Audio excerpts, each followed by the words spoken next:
Hello dear students, welcome back. आज हम लोग बात करेंगे क्लास 12 के NCERT एक्सरसाइज 4.6 के बारे में। जैसे इसके पहले वाले हमने वीडियो में आपको इसका इंट्रोडक्शन पार्ट बताया था कि कैसे जो है हम लोग पेयर ऑफ लीनियर इक्वेशन को हम लोग मैट्रिक्स मेथड से सॉल्व करके एक्स वाई जेड कैसे फाइंड करते हैं। ठीक है, हमने कल आपको मतलब इसके पहले वाले वीडियो हमने बताया था आपको, और उसमें हमने कुछ एग्जांपल्स भी कराया था कि आप इसको सॉल्व कर सकते हैं। उस पर कुछ कंडीशंस बताया था हमने कि आप उसको सॉल्व कर सकते हैं। ठीक है, तो उसी के बेस पे मेरा ये सोल्यूशन है और ये एक्सरसाइज मोस्ट इम्पॉर्टेंट है। इससे आपके एग्ज़ाम्स में एक क्वेश्चन पूछा जाता है। ठीक है, तो इसलिए आप लोग इस पर ध्यान देंगे कैसे क्वेश्चंस को सॉल्व करना है हमें। तो देखिए, एक्सरसाइज जो है 4.6 का जो फर्स्ट क्वेश्चन दिया हुआ है, पहले 1 to 6 में आपको कॉन्सिस्ट और इनकॉन्सिस्ट की बात कर रहा है। क्वेश्चन में पूछ रहा है कि इसमें कौन सा कॉन्सिस्ट है और कौन सा इनकॉन्सिस्ट है, ये हमें बताना है 1 से 6 में। तो आपको हमने बताया था कि डिटर्मिनेंट ए अगर नॉट इक्वल टू 0 आता है तो बोलते हैं कि कॉन्सिस्ट है। Determinant a not equal to 0 आता है तो बोलते हैं कि इसका सोल्यूशन कॉन्सिस्ट है। और अगर डिटर्मिनेंट ए 0 आ जाता है तो ये कॉन्सिस्ट हो भी सकता है, नहीं भी सकता है, तो हम इसको क्या बोलते हैं, इनकॉन्सिस्ट बोल देते हैं। वैसे इसका रियल जो हमने आपको इंट्रोडक्शन पार्ट बताया था, कॉन्सिस्ट होता भी है, नहीं भी होता है। तो इसके लिए हमें एडजॉइंट इनटू ए निकालना पड़ता है। तो यहाँ पे हमें ज़्यादा डिटेल में जाने की जरूरत नहीं होती है, इसलिए हम लोग इसको डायरेक्टली इनकॉन्सिस्ट बोल देते हैं। जैसे कि क्वेश्चन देखिए, फर्स्ट क्वेश्चन दिया हुआ है x + 2y = 2 और 2x + 3y = 3, ये दिया हुआ है। तो देखिए, इससे हम लोग बनाएंगे एक मैट्रिक्स। तो इसके एलिमेंट को लिख लेते हैं 1 2 2 3, और इसके साइड में हम लोग एक्स वाई लिखते हैं, एक्स वाई, और इसकल टू में ये कांस्टेंट हो जाता है 2 3, ये वाला कांस्टेंट। अब देखिए, अब हम क्या करेंगे, इसको ए मानते हैं, इसको एक्स मानते हैं, इसको बी मान लेते हैं। तो ये ए हो गया मेरा। ठीक है, यानी कि ए की वैल्यू हो गई मेरी 1 2 2 3। अब बस आपको कॉन्सिस्ट इनकॉन्सिस्ट बताना है, तो सबसे पहले आपको डिटर्मिनेंट ए निकालना पड़ेगा। क्या निकालना पड़ेगा? डिटर्मिनेंट ए। तो देखिए, जब डिटर्मिनेंट ए निकालेंगे तो चेंज हो जाएगा डिटर्मिनेंट 1 2 2 3 में, और जब हम इसको क्रॉस मल्टीप्लाई करेंगे तो आ जाएगा 3 - 4, और 3 में से 4 माइनस करेंगे तो आ जाएगा -1। इसका मतलब determinant a not equal to 0 आया, वैल्यू मिला -1। तो हम बोल सकते हैं कि इसका सोल्यूशन जो है वो क्या है? कॉन्सिस्ट है। इसका सोल्यूशन क्या है? कॉन्सिस्ट है, संगत हल है। हम बोलेंगे इसका हल क्या है? संगत है। इसी तरह से सेकेंड भी करना है, थर्ड भी करना है। ठीक है, फोर्थ वाले में देखिए, फोर्थ में 3 ही क्वेश्चन दिया हुआ है, इसको एक बता दे रहे हैं। आप ऐसे ही क्वेश्चंस को ट्राई करेंगे। अगर आपको समझ में नहीं आता है तो आप इसको कमेंट बॉक्स में कमेंट कीजिएगा, इसको हम बता देंगे। और क्वेश्चन जितना आप प्रैक्टिस करेंगे उतना ही जो है आपके लिए बेटर रहेगा, क्योंकि मैथ्स ऐसा टॉपिक है जितना प्रैक्टिस करते हैं उतना ही आपके लिए बेटर होता है। तो देखिए, फोर्थ में दिया हुआ है x + y + z = 1, 2x + 3y + 2z = 2, ax + ay + 2az = 4। देखिए, इसको जब हम चेंज करेंगे इस फॉर्म में, तो इसके कोएफिशिएंट कुछ नहीं है, तो 1 1 1, 2 3 2, a 2a, और यहाँ पे जस्ट साइड में x y z, इस साइड में हो जाएगा 1 2 4। ठीक है, अब देखिए, अब हम इसको a मानते हैं, इसको x मानते हैं, इसको b मानते हैं, तो a की वैल्यू मेरी आ जाएगी 1 1 1, 2 3 2, a 2a।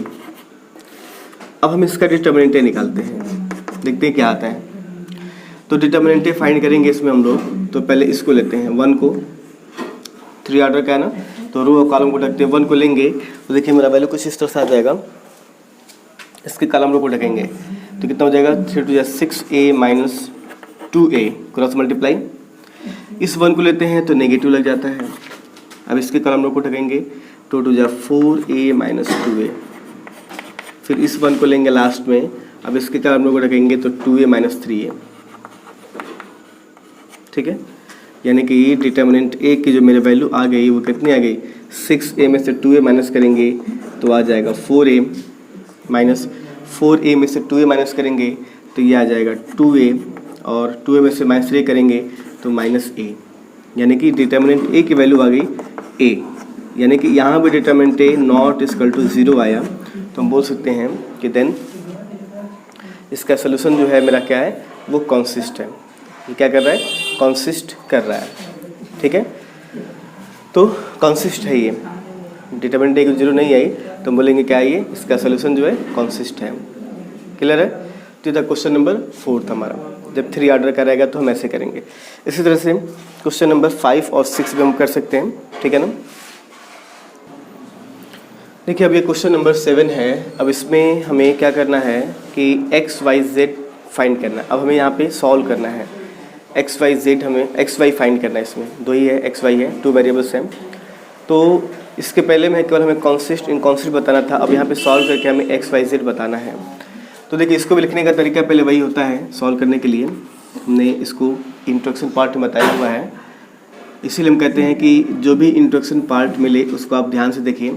अगर आप इंट्रोडक्शन पार्ट बढ़िया से देखते हैं तो हमें एक्सरसाइज बताने की ज़रूरत नहीं पड़ती है, लेकिन कुछ स्टूडेंट्स कहते हैं एक्सरसाइज बताने के लिए, तो फिर हमें बताना पड़ता है। तो देखिए यहाँ पे हम क्या करेंगे, इसको 5 2 7 3, फिर यहाँ पे x y इजिकल टू यहाँ रहेगा 4 5। ठीक है, इसको a मानते हैं, x मानते हैं, b मानते हैं। तो यहाँ पे इक्वेशन बनाना पड़ेगा कि ax इजिकल टू b। तो x की वैल्यू आ जाएगी a इनवर्स b। इसको हम इक्वेशन नंबर 1 मान लेते हैं। अब हमें a इनवर्स फाइंड करना है। क्या करना है, a इनवर्स फाइंड करना है। तो a इनवर्स फाइंड करने का रूल हम जानते हैं ना कि a इनवर्स का जो वैल्यू होता है वो होता है 1 upon determinant a into adjoint of a। 1 upon determinant a into adjoint of a। तो देखो क्या होता है कि इसमें कि अब हमें सबसे पहले डिटर्मिनेंट a फाइंड करते हैं, क्योंकि यहाँ पे होता है वे determinant a not equal to 0। Determinant a की वैल्यू 0 नहीं होनी चाहिए। अगर डिटर्मिनेंट a 0 जाएगा तो फिर a इनवर्स हमारा एग्जिस्ट नहीं करता है। जब a इनवर्स एग्जिस्ट नहीं करेगा तो फिर यहाँ बोलेंगे एक्स वाई जेड हमारा क्या होंगे, फिर हमारे फॉलो नहीं करेंगे। तो देखिए डिटर्मिनेंट a निकालते हैं, तो इसका सॉल्व करना सिंपल है। 5 3 जा 15 माइनस 7 2 जा 14, यानी कि 1 आ गया। इसका मतलब इनवर्स पॉसिबल है। तो अब एडजॉइंट निकालना है, तो आपको पता होगा ना इसका एडजॉइंट 2 ऑर्डर का एडजॉइंट निकालना हमारे लिए बहुत सिंपल होता है। हम एडजॉइंट निकालेंगे यहाँ पे, एडजॉइंट ऑफ a। तो 2 ऑर्डर का है तो सिंपल हमने बताया था ना, इन दोनों को इंटरचेंज कर देते हैं ऐसे 3 5, और इन दोनों में साइन चेंज कर देते हैं -2 -7। a एडजॉइंट फाइंड हो गया। जब एडजॉइंट फाइंड हो गया तो a इनवर्स की वैल्यू आ जाएगी 1 upon determinant a into adjoint of a। तो 1 अपॉन डिटर्मिनेंट a कितना आ जाएगा 1, और एडजॉइंट a हो जाएगा हमारा 3 -2 -7 और 5। ठीक है, a इनवर्स फाइंड हो गया हमारा। तो अब लिखेंगे इक्वेशन 1 से बाय इक्वेशन नंबर 1। अब इक्वेशन 1 को फिर से लेंगे। क्या है इक्वेशन 1, तो x is equal to a inverse b है। तो x की वैल्यू हो जाएगी हमारी एक्स वाई, a इनवर्स की वैल्यू हो गई 3 -2 -7 5, और b यहाँ पे है 4 5। हमने वैल्यू पुटअप कर दिया। अब a इनवर्स निकल के वैल्यू पुटअप कर दिया। अब बस आपको क्या करना है, इसका मल्टीप्लाई कर देना है। तो देखिए मल्टीप्लाई जब करेंगे तो मेरा वैल्यू कुछ इस तरह से आ जाएगा। मल्टीप्लाई करेंगे यहाँ पे इधर वाले का, तो 3 4 जा 12 -2 5 जा 10, 7 4 जा -28 प्लस 5 5 जा 25, यानी कि वैल्यू आ गया 2 -3 एक्स वाई है। अब कंपेयर कर लेंगे, सेम ऑर्डर का है ना, तो कंपेयर करेंगे तो x की वैल्यू 2 हो जाएगी और y की वैल्यू कितनी हो जाएगी -3 हो जाएगी। x की वैल्यू 2, y की वैल्यू -3। अब देखिए अब हमें चेक करना है कि मेरा आंसर सही है कि नहीं है। तो हम क्या कर सकते हैं, इस वैल्यू को इक्वेशन नंबर 1 या 2 में पुटअप कर सकते हैं। दोनों साइड अगर इक्वल आ जाएगा तो हम कहेंगे हमारा वैल्यू क्या है, सही है। ठीक है, जैसे कि एक्स की वैल्यू 2 यहाँ पर रखेंगे तो 5 इंटू 2, 5 2 जा 10 प्लस 2 इंटू -3 तो 10 माइनस 6 और घटेगा तो 4। देखिए तो इसके इक्वल आ गया 4 के इक्वल। इसका मतलब मेरा सोल्यूशन क्या है, सही है। ठीक है, तो प्लीज़ नोट डाउन। और ऐसे ही हम क्वेश्चन नंबर 8, 9, 10 भी कर सकते हैं। क्वेश्चन नंबर 8, 9, 10 और आपको हम बता दे रहे हैं 11 जब 3 ऑर्डर का है तो कैसे करते हैं। Please note down. देखिए तो ये क्वेश्चन नंबर 11 है, 2x plus y plus z equal to 1, x minus 2y minus z equal to 3/2। अब देखिए 3/2 है तो हम इस 2 का क्रॉस मल्टीप्लाई कर रहे हैं, इस जैसा बना रहे इक्वेशन। जब 2 का क्रॉस मल्टीप्लाई करेंगे तो ये इक्वेशन ऐसे बन जाएगा, 2x माइनस 2 2 जा 4y minus 2z is equal to 3 आ जाएगा। इसको 1 इक्वेशन मान लीजिए, इसको सेकेंड मान लीजिए और ये थर्ड मेरा है। ठीक है, अब देखिए अब यहाँ से जब हम मैट्रिक्स के फॉर्म में लिखेंगे तो ऐसे लिखेंगे, पहले ये 2 1 1, फिर ये लिखेंगे, इसको नहीं अब इसको लिखेंगे 2 माइनस 4 माइनस 2। ठीक है, फिर इसको लिखेंगे तो देखो इसमें x का टर्म नहीं है, x का टर्म जब नहीं हो तो इसको 0 मान लेते हैं, 3 माइनस 5। अब यहाँ होता है मेरा x y z,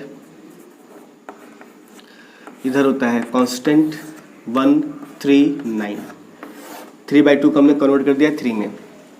ठीक है, तो अभी ये हो गया मेरा ax b, यानी कि ax इज इक्वल टू आ गया b, तो x की वैल्यू कितनी आ जाएगी, a इनवर्स b आ जाएगा। फिर वही इक्वेशन 1 मानेंगे। अब a इनवर्स निकालना है तो इसका फार्मूला भाई 1 determinant a into adjoint of a। तो पहले डिटर्मिनेंट a फाइंड करेंगे, डिटर्मिनेंट a कितना आएगा, तो देखिए डिटर्मिनेंट एक्सपेंस करेंगे, 2 लेंगे, इसके कॉलम को ढकेंगे तो 5 4 जा 20 माइनस 3 2 जा 6। ठीक है ना, ये +3 है तो +6 हो जाएगा ये। फिर -2 लेंगे, अब ऐसे कॉलम एज एक्सपेंस करें क्योंकि यहाँ 0 है ना तो कॉलम एज एक्सपेंस कर दे रहे हैं। 2 लेंगे, इसके कॉलम को ढकेंगे तो -5 और 3 1 जा -3। ठीक है, देखो तो पहले हम इस 2 को लिए हैं, कॉलम को ढकें, 5 4 जा 20 और 3 2 जा -6 हो जाएगा तो माइनस माइनस +6 हो जाएगा। इसको लेंगे तो -5 -3 यानी कि 26 2 जा 52 और 5 3 -8 2 जा +16 और इसको डिवाइड करेंगे 68 हो जाएगा। डिटर्मिनेंट ए की वैल्यू, डिटर्मिनेंट ए कितना हो जाएगा 68। ठीक है, अब देखिए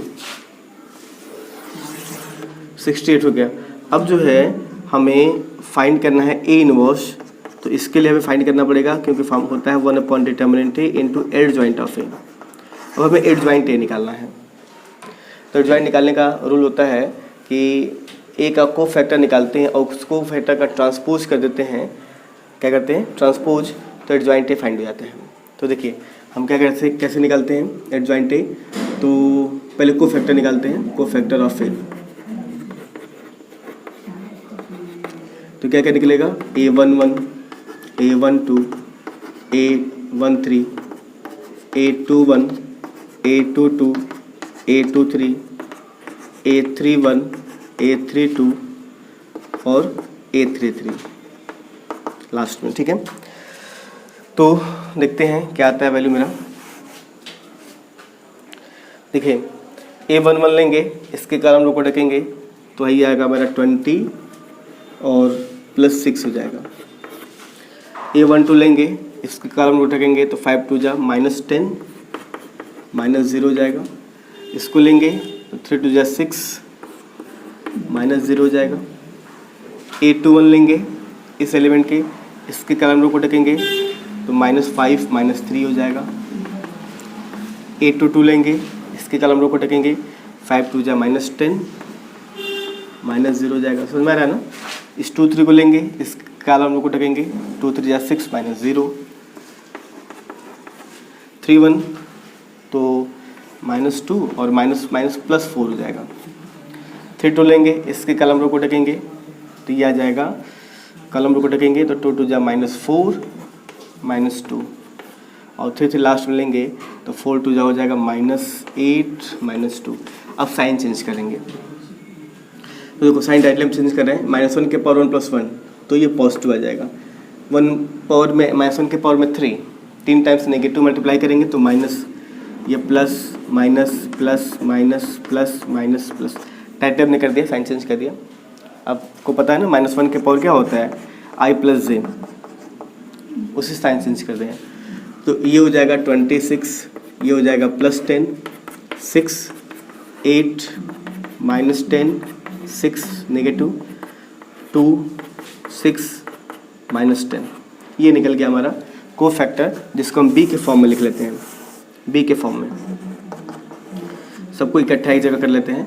26 10 6 8 -10 -6 2 6 -10, ये निकल गया हमारा b, मतलब को फैक्टर निकल गया। अब जब को फैक्टर निकल गया तो इसके बाद से हम क्या करेंगे, इसका एडजॉइंट निकाल लेंगे और एडजॉइंट ए से इनवर्स निकाल लेंगे। ठीक है, तो देखिए यहाँ पे देख लीजिए कैसे करेंगे हम लोग। एडजॉइंट ए का जो मेरा फॉर्मूला आएगा क्या आ जाएगा, इसी का हम लोग ट्रांसपोज कर देंगे, इसी का ट्रांसपोज कर देंगे। 26 10 6 8 -10 -6 2 6 -10, ठीक है ना, ये एडजॉइंट ए निकल गया मेरा। तो आप प्लीज़ नोट कर लीजिए, इधर को, इधर वाले क्वेश्चंस को नोट कर लीजिए, फिर हम इसको समझा दे रहे हैं आपको। Please note down.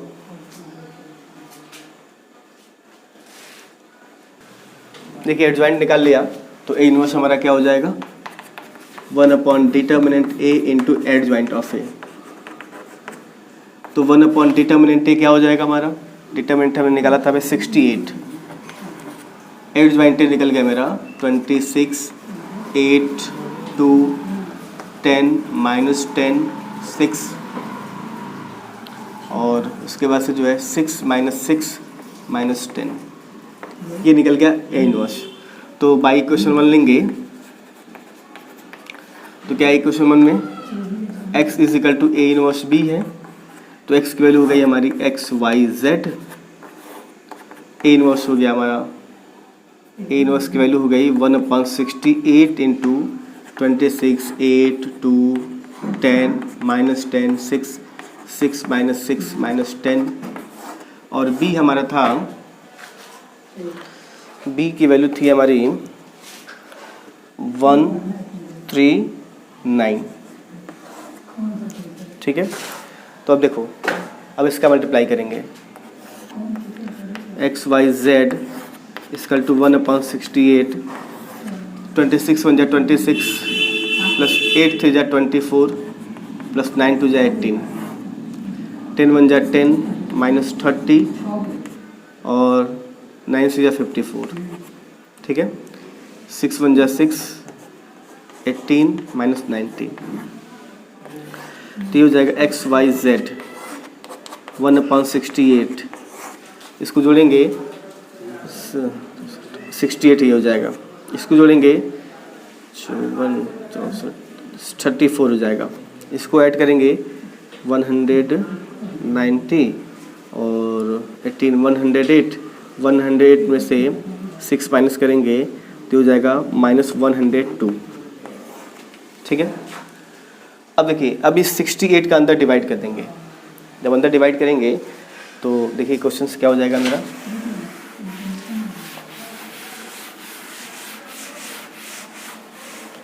देखिए मेरी वैल्यू हो जाएगी, इधर रहेगा हमारा XYZ, डिवाइड में जाएगा तो सब में हो जाएगा ऐसे 68/68 34/68 102 माइनस में 1/68, ये कैंसिल हो गया। XYZ के वजह से मेरी वैल्यू आ जाएगी, ये 1 हो गया, ये कट गया 1/2 हो गया। अब देखिए 34 से कटेगा 2 और ये कटेगा 3 टाइम्स -3/2 हो गया। अब जब हम कंपैरिजन करेंगे तो x की वैल्यू हो गई 1, y की वैल्यू हो गई 1/2, z की वैल्यू हो जाएगी -3/2, ये हो जाएगा मेरा आंसर, ठीक है ना। तो ये होता है मेरा मैट्रिक्स मेथड से निकालना। ऐसे क्वेश्चंस आपके एग्ज़ाम में, बोर्ड एग्ज़ाम में जनरली हर साल क्वेश्चन ये पूछ देता है, इसलिए हमारे लिए इम्पोर्टेंट हो जाता है ये, ठीक है ना। तो इसी तरह से क्वेश्चन नंबर आप प्रैक्टिस करेंगे सेम टू सेम 12, 13, 14 भी है और 15 भी थोड़ा सा आपको समझा दे रहे हैं कैसे करना है, इसको भी ऐसे ही करना है 15 भी और 16, बस फिर मेरा एक्सरसाइज क्या हो जाएगा, समाप्त हो जाएगा। क्वेश्चन नंबर 15 में थोड़ा सा चेंज करके आपको क्वेश्चन दिया हुआ है।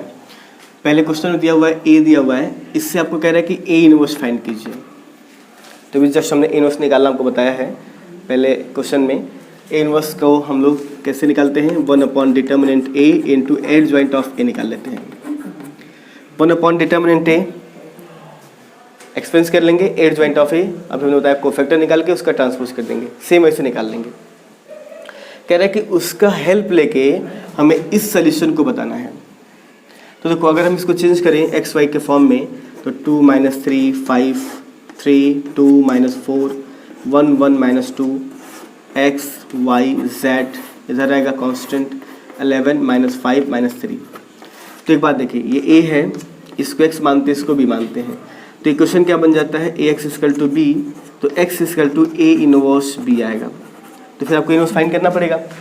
तो अब देखिए अगर इसकी हम ए की बात करें, इस ए की, तो ए का वही वैल्यू जो है जो आपको पहले दिया था, आपने पहले से इनवर्स निकाल चुका है, पहले आपने इनवर्स निकाल चुके हैं, तो आपको यहाँ पे दोबारा इनवर्स निकालने की ज़रूरत नहीं पड़ेगी। जो आपने ए इनवर्स फाइंड किया है उसी ए इनवर्स को आप यहाँ पे पुट कर दीजिए, बी को पुट कर दीजिए, इसका मल्टीप्लाई कर लीजिए, जैसे हमने किया अभी इसके पहले वाले में। मल्टीप्लाई करेंगे एक्स वाई जेड हमारा क्या हो जाएगा, फाइंड हो जाएगा। बात समझ ना? तो थोड़ा सा क्वेश्चन घुमा दिया है, लेकिन आपको क्वेश्चन वैसे ही करना है। पहले ही ए दे दिया है जो कि हम एक्स वाई जेड निकालेंगे तो सेम टू सेम हमारे वैल्यू बन रहा है, सेम टू सेम वही वैल्यू आ रहा है, इसलिए हम क्या करेंगे, इसको डायरेक्टली यहीं पे वैल्यू पुटअप कर देंगे, सॉल्व हो जाएगा मेरा। ठीक है, तो इधर क्वेश्चन नंबर 15 आप इसको सॉल्व कीजिएगा, नहीं आता है तो फिर हमें कमेंट कीजिएगा। देखिए क्वेश्चन नंबर 16 लास्ट क्वेश्चन, इसमें थोड़ा सा वर्ड प्रॉब्लम क्वेश्चन दिया हुआ है, इससे आपको इक्वेशन बना करके फिर उसके सॉल्व करके हमें उसका सलूशन हमें आंसर देना पड़ेगा।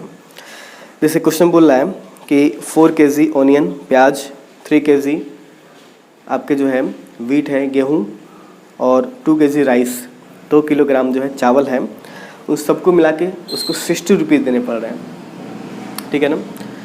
तो देखिए हम क्या करेंगे, पहले एज्यूम कर लेंगे, मान लेंगे लेट रेट ऑफ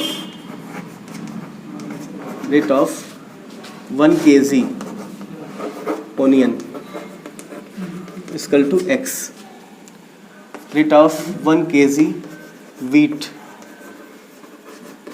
वाई। मान लेंगे कि 1 kg प्याज का मूल्य x रुपया है और 1 kg गेहूं का मूल्य y रुपया है और 1 kg राइस का मूल्य जो है वो z है। मान लेंगे 1 kg चावल का मूल्य कितना है, z रुपीज़ है। तो देखो जैसे आप जानते हो ना, 1 kg अगर 5 रुपये का मिलता है तो अगर 2 kg लेंगे तो क्या करना पड़ेगा, 10 रुपीज़ देना पड़ेगा।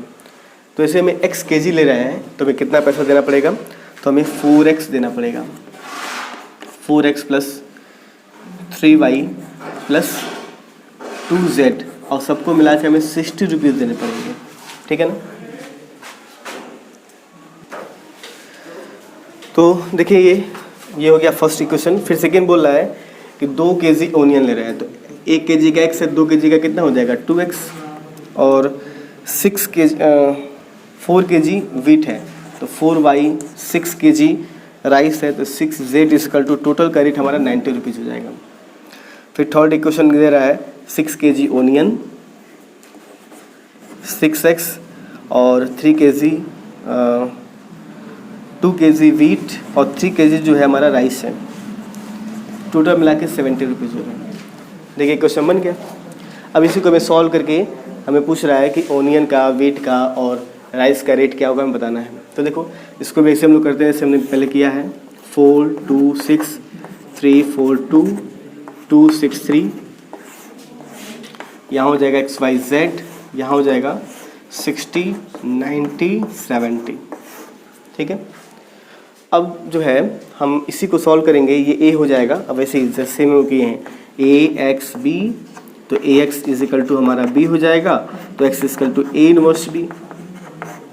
अब ए इनवर्स में फाइंड करना पड़ेगा, ठीक है, इसको सॉल्व कीजिएगा, पूरा सॉल्व करके XYZ निकलेगा। जैसे x की वैल्यू 5 आ गई तो बोलेंगे प्याज का रेट 5 रुपीज़ है, y की वैल्यू 10 आएगी तो बोलेंगे गेहूं का जो रेट है 10 रुपये है, z की वैल्यू 20 आएगी तो बोलेंगे चावल का मूल्य 20 रुपये है। इसको आप सॉल्व करके आप क्या कर सकते हैं, फाइंड कर सकते हैं। ठीक है ना, आप इसको सॉल्व कर लेंगे, नहीं आता तो फिर आप इसको कमेंट कीजिएगा, हम बता देंगे नेक्स्ट वीडियो में। ठीक है, ओके।